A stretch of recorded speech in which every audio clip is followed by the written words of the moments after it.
모시도록 하겠습니다. 여러분, 큰 박수 보내주십시오. 아이고, 선생님 반갑습니다. 예, 조금만 앞쪽으로 모시겠습니다. 네. 야, 교수님, 이렇게 참 정정하고 건강해 보이시는데, 올해 제가 춘추를 여쭤봐도 실례가 안 될지 모르겠습니다. 2달 더 지나면 98세가 되네요. 2달 지나면 98세. 네. 오늘 황금말에 특별히 저희가 정말 초빙을 했는데 시청자 여러분께 들려주시고 싶은 강의 내용은 어떤 내용인가요? 100세까지 어떻게 사는 게 좋을지 그런 얘기가 되겠죠. 예. 그럼 거두절미하고 우리 한국 철학의 대부이신 김영석 교수님의 명강의를 여러분의 박수로 청해 듣도록 하겠습니다. 네.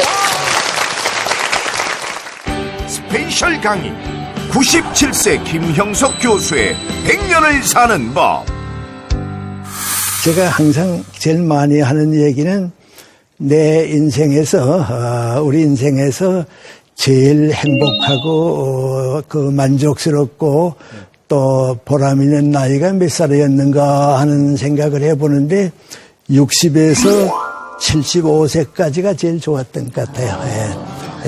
근데 왜 60을 얘기하냐면 60 이전에는 솔직히 말하면 조금 인간적으로 미숙했던 것 같아요. 철이 채 안 들었던 것 같은데 60이 되니까 나 자신이 전 철들었다 해. 어디 가도 별로 부끄럽지 않고. 그래서 내 후배 교수들이 해갑이 됐다 그러면요. 저 친구 봐 저거 철도 안 되는데 해갑부터 됐다. 이제부터 이제 철 들어야겠는데 나는 그렇게 생각하죠. 근데 내 선배 교수인 정석회 교수님이 90 넘었을 때입니다. 나보고 김생 연세가 어떻게 되시더라? 그래요. 75세입니다. 그랬더니 좋은 나이로구나. 당신이 90 넘어 보니까요. 그 나이가 참 너무 좋았거든요. 좋은 나이라구나. 그래요. 그런데 이제 여러분과 같이 50대가 되게 되면 이제는 80대 또 그 이상 됐을 때 내가 노년기를 맞이하면서 어떤 인생을 살게 될까, 또 우리 주변에 어떤 선배 같은 인생을 살게 될까, 그 생각을 꼭 해보라고.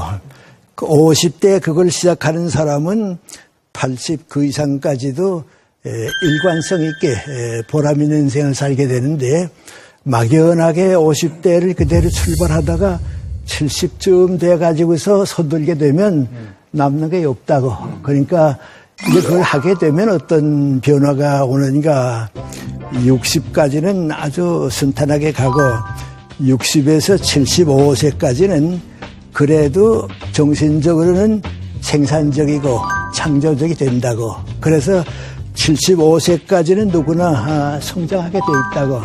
안 하는 것은 노력을 안 했기 때문에 안 하는 거고, 공부를 안 했기 때문에 안 하는 거지.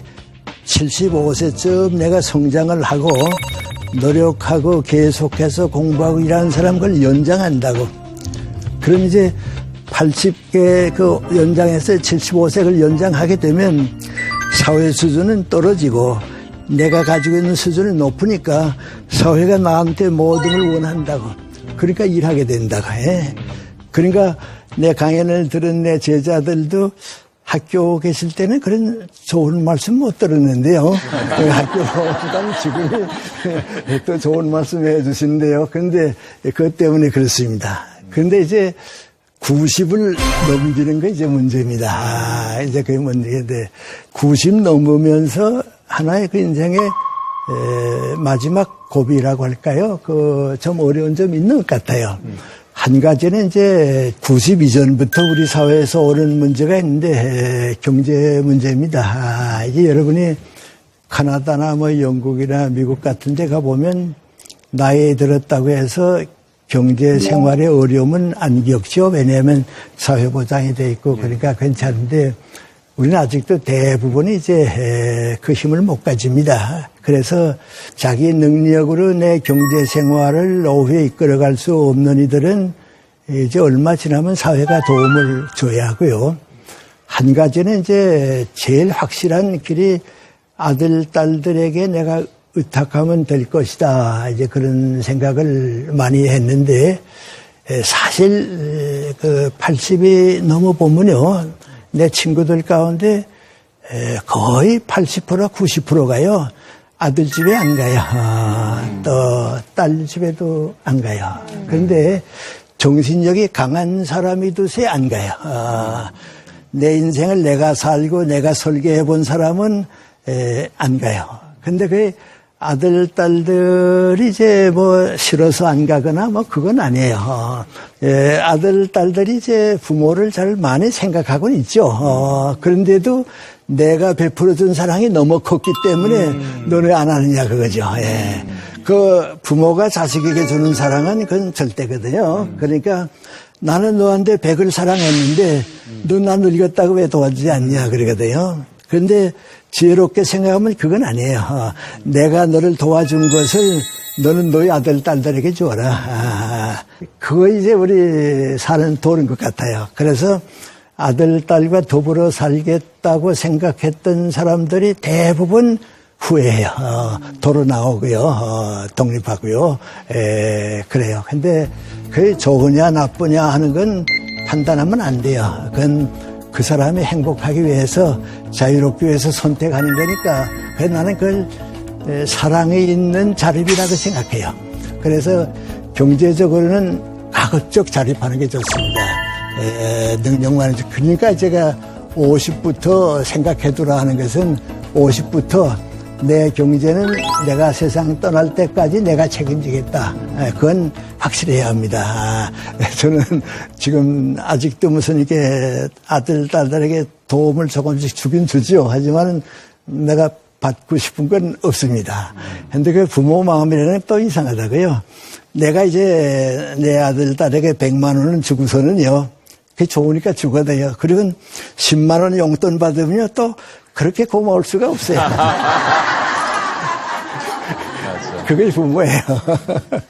그런데 제일 그 실패하는 사람들은 능구하니 내가 노후에 써야 할 재산이 있는데 아들이 이제 사업에 실패했다든지 무슨 불행한 일이 있어서 할 수 없으니까 뭐 집도 저당 잡혀주고요. 뭐 은행에 적금 했던 다 주고서는 아들도 불행해지고 나도 갈 곳이 없어요. 그래서 내가 좀 오래 그 법관 생활한 사람한테 이제 그런 얘기를 했더니 뭐라는 하니 재판을 이제 오래 해보게 되면 아버지와 아들이 함께 길가에 나서는 것보다는 아들 나서는 게 낫다고.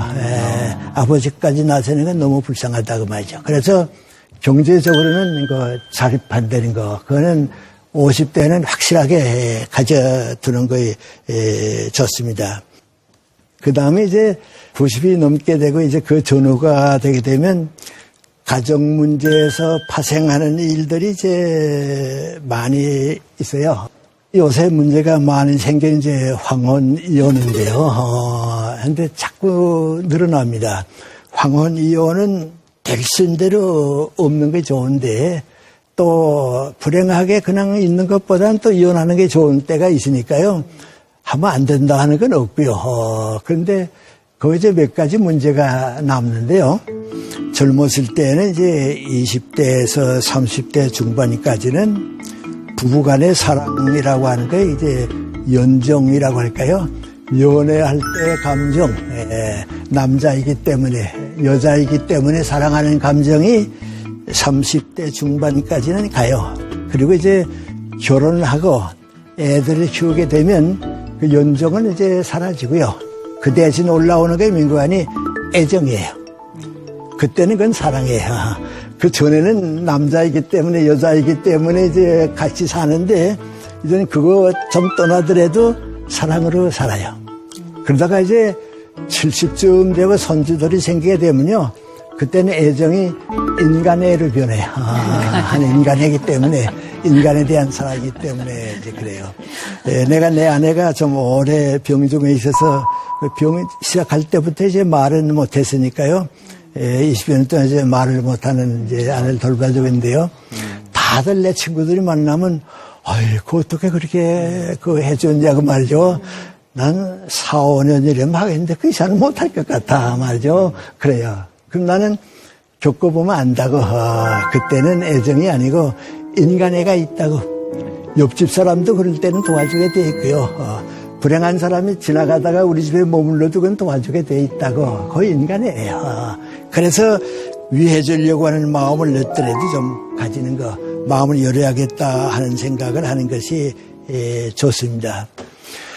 그 다음에 두 번째 또 이제 가정에서 일어나는 문제 가운데 하나는 이제 부부가 오래 살다가 100년 해로하면 그렇게 행복할 일은 없어요. 그건 정말 행복 가운데 행복인데 상배하는 때가 있어요. 남편이 먼저 죽거나 이제 부인이 먼저 죽는데 두 사람 가운데 그런 거 좀 이상합니다만은 그래도 누가 살아남는 편이 낫냐 하면 여자는 살아남는 편이 괜찮아요. 여자들은 이제 가정애라고 하는 게 있기 때문에요. 아들, 딸들도 오라고도 그리고요. 와서 손주도 봐달라고 그러고요. 그런데요. 남자는 70 넘어서 혼자 되게 되면요. 정말 쓸모가 없어요. 오랬는데도 없고요. 예. 그래요. 그래서 나는 70 넘으면 무조건 그저 와이프가 최고니까 그저 받들고 살아라. 그러니까 70까지는 좀 도움을 받고 살고 70 넘은 다음은 그저 무조건 받들고 살아라 말이죠. 그럴 수밖에 없다 이제 그런데 근데 그게 다 사랑이에요. 내 친구가 고등학교 동창이 91세 세상 떠났거든요. 문상을 가서요 가는데 사모님이 어디 계시냐 그랬더니 피곤해서 저쪽에가 쉬신다고 그래요. 그래 가서 인사하고서 좀 허전하시죠? 그래서요. 그래요. 그런데 그래도 마음은 위로가 된다고 그래요. 그게 왜 위로가 되냐. 이제 그 얘기하는 거 아니. 내가 그래도 남편까지 보내주고 혼자 남아야지. 저 남편을 혼자 남겨놓고 가면 어떡하나 하는 거에 항상 마음에 무거웠다고 말이에요. 그 순서가 그렇게 되니까 편하다 그래요. 그 마음이 그거 이제 더불어 사는 것이 끝났을 때 사별할 때 오는 이제 어려움인데요. 이런 좀 많이 겪는데요. 나도 이제 이런 문제를 이제 나 자신이 이제 내 아내가 세상 떠나고 10여 년 이렇게 쑥 살아보니까요. 가급적이면 혼자 안 사는 게 좋아요. 통계 숫자로 쭉 보면요. 혼자 있는 사람이 오래 못 살아요. 하고 내 친구들도요. 80 넘어서 이제 부인이 세상 떠나니까 나 혼자 어떻게 살아본다고 하는데 그 정신적인 고독감 비슷한 게 그렇게 심한가 봐요. 그래서 이제 어려움을 느끼고 이제 그래요. 그래서 가까운 모든 사정을 얘기할 수 있는 여자친구가 있는 것이 아들, 딸들의 위로를 받는 것보다 나아요. 그러면요. 아들, 딸들도 편해요. 그런데 이제 그 문제는 있어요. 얼마 전에 내 제자를 만났는데 82세인가 됐어요. 선생님 좀 마음에 맞는 여자도 있고 그래서 재혼을 하고 싶은데요. 8년을 혼자 사니까 혼자 있으면 안 되겠어요. 재혼하고 싶은데 아들, 딸들이 이렇게 자꾸 반대를 해서 못한다고 그래요. 그래서 내가 물어봤어요. 재산이 좀 있나? 그랬어요. 그랬더니 어떻게 아세요? 그래요. 재산이 있는 아버지는 결혼 못합니다. 아들, 딸들이 무조건 반대합니다. 재산 뺏기거든요. 그래서 그 문제부터 처리하라 그랬어요. 요거까지는 내 거, 요건 우리 아버지의 자유. 그리고 결혼하고 뭐 그런 게 대단히 복잡하지 않아요. 그러니까 나는 이제 미국이나 구라파에 가게 되면요. 많은 사람들이 동거를 선언해요. 내 여자친구하고 같이 살기로 했다고 말이죠. 그러면 사회가 다 박수 쳐줘요. 노후에 행복하게 사시라고 말이죠. 친구들 도와주고요.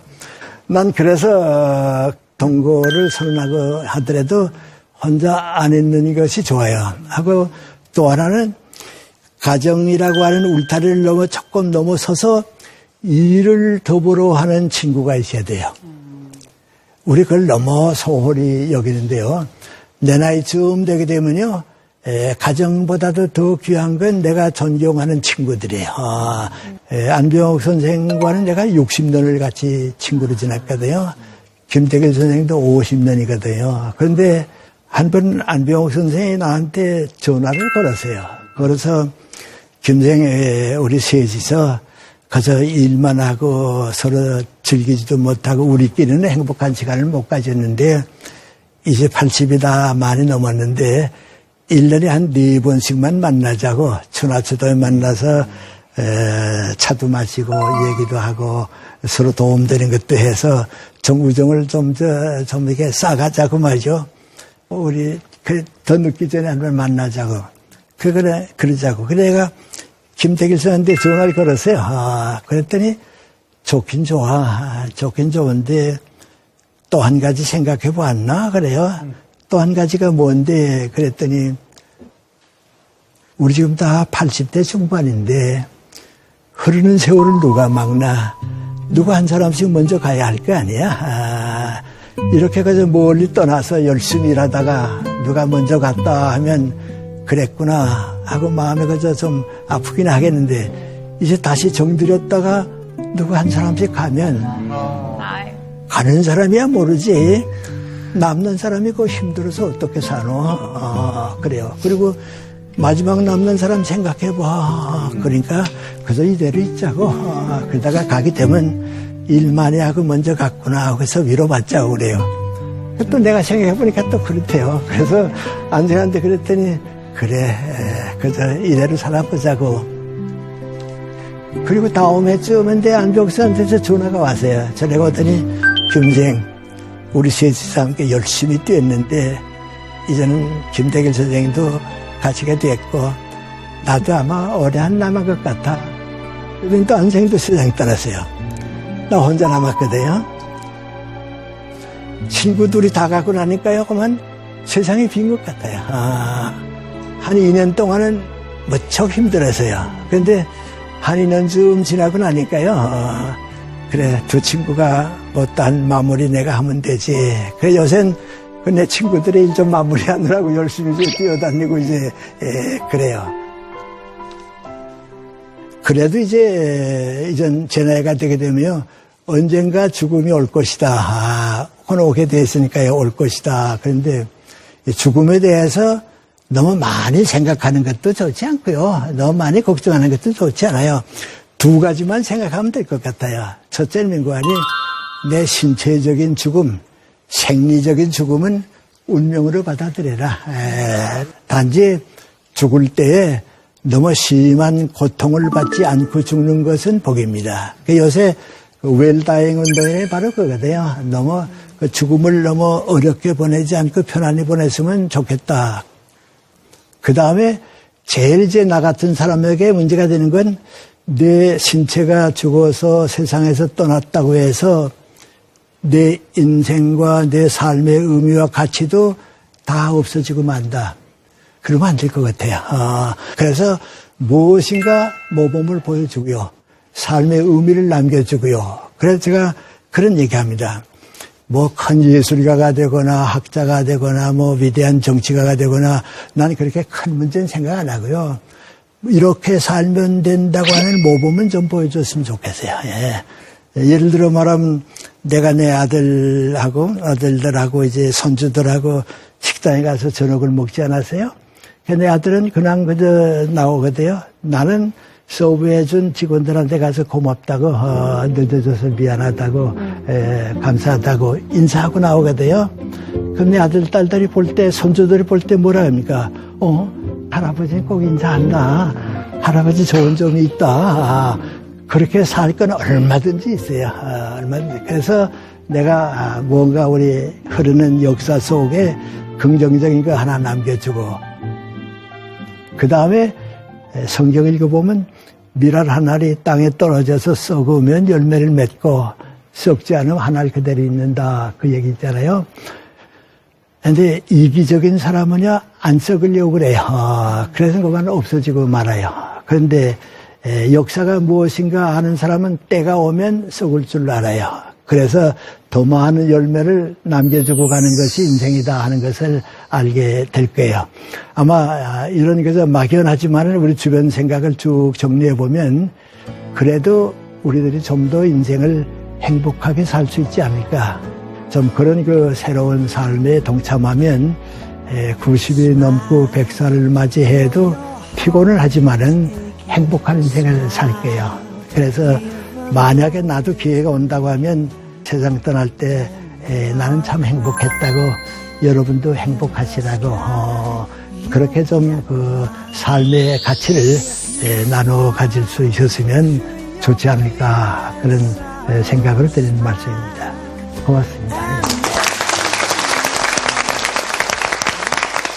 저는 아까 얘기를 들으면서 그 두 친구분 두 분하고 이제 80 중반 이후에 사계절에 한 번씩 춘화동 만나자고 그게 이제 연배가 그쯤 되시니까 이게 더 이상 정들였다가는 이별할 때 그 아픔이 클까봐 그거를 이제 우리 요쯤에서 말자고 그러는 얘기가 너무 가슴을 아프게 하더라고요, 제가.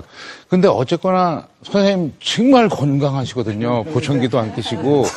선생님 건강은 어떤지 그렇게 유지하시고 좋은 모습을 가지고 계신지 그게 궁금해요. 그런 얘기 제일 많이 듣는데요.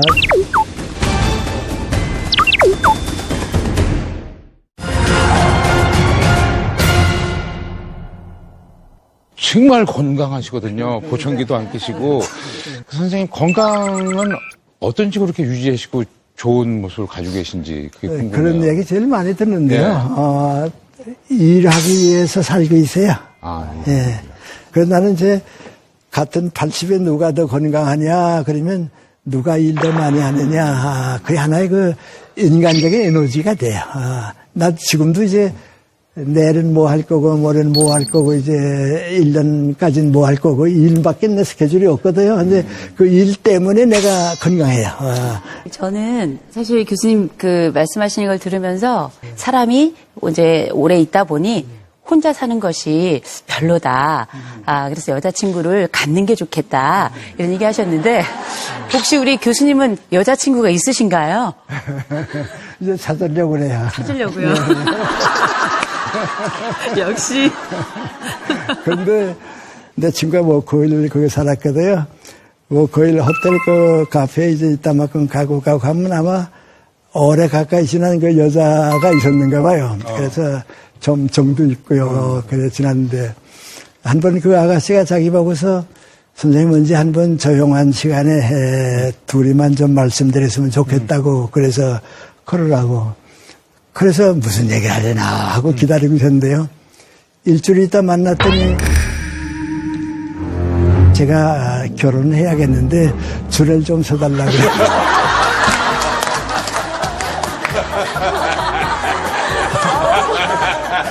그래서 그럼 내가 서줘야지. 누구가 내가 서줘야지. 그랬다가. 그 다음에 그와 같이 가고 나니까 남아있는 커피 맛이 없었더래. 커피 맛이 딱 떨어지대. 그래, 어떻게 해서. 그래서 아차산 쭉 한 바퀴 돌아서 왔는데, 인생이 참 쓸쓸하더래. 그래서 나는 그날까지 그 감정 가지고 있는 거. 그게 참 좋아요.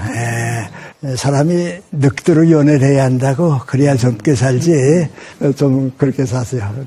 예. 여러분 정말 오늘 큰 감동을 저에게 안겨주신 우리 김영석 교수님께 큰 박수 보내드리면서 네. 감사합니다. 앞으로 모시겠습니다. 다음 이야기. 대한민국이 불안하다. 정치인이 국민 먼저 생각하는 사람은 없습니다. 다 개인 먼저 생각합니다. 자기 개인.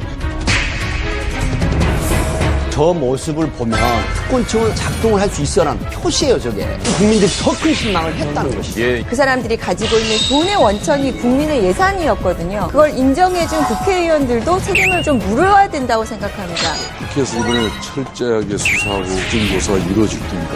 한편으로는 국격을 다시 또 끌어올리는 게 이 촛불을 든 분들이거든요. 그래서 네. 국민들이 함께 비판하고 권력이라는 게 분산, 견제 이런 게 잘 돼야 되지 않나. 남성들보다는 여성들이 한 2.2배가 불안하더라. 무력감, 피곤함, 희망 없음, 남성의 자살 성공률이 여성의 2배나 됩니다. 여성들이 제 생각에는 불안한 남편만 보고 또 불안해야 되는 거죠. 예. 야, 성공하려면 이래야지 집에 가. 야, 때는 안 그랬다? 여보, 남의 집 애들은 다 주말이면 놀러 가요. 그 자기의 정체성에 혼란이 오기 시작하는 겁니다. 본 프로그램 프로그램에 도움을 주신 분들에게는 건강기능식품기업 그린스토어에서 천연 코랄 칼슘을, 친환경 도자기 젠에서 홈세트를, 발효 전문 건강기업 이든네이처에서 건강한 단백질 세트를 드립니다.